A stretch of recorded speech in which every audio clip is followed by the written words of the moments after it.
So hello guys, এখন আমরা আছি দীঘা জগন্নাথ ধামের ভেতরে। আর আমরা ভেতরে প্রবেশ করে গেছি।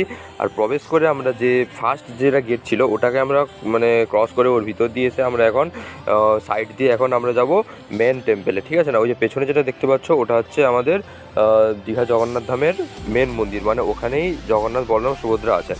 তো চলো আমরা বেশি দেরি না করে যাই। এখানে কিন্তু ভিড় প্রচুর হয়েছে।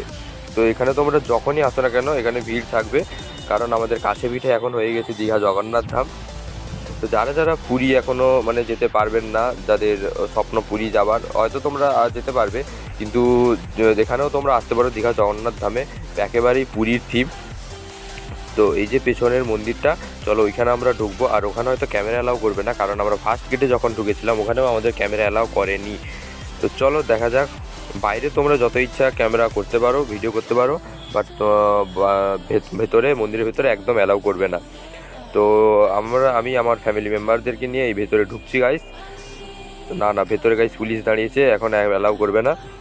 তো গাইস এখন আমরা ভেতরের থেকে চলে এলাম। গাইস ভেতরে ঢুকলে তোমরা বুঝতে পারবে যে ভেতরে কেন, মানে এখানে এলে যে মনটা কেন শান্তি হয়েছে সেটা তোমরা বুঝতে পারবে ভিতরেই গেলে।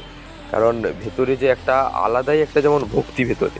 তো এখানে গাইস অনেক দূর দূর থেকে এখানে ভক্তরা এসেছেন, প্রায় অনেক দূর থেকে, কলকাতা থেকে এসেছেন, তারপরে কাছে পিঠে যত এদিকে আশেপাশে সবাই এসেছেন এদিকে।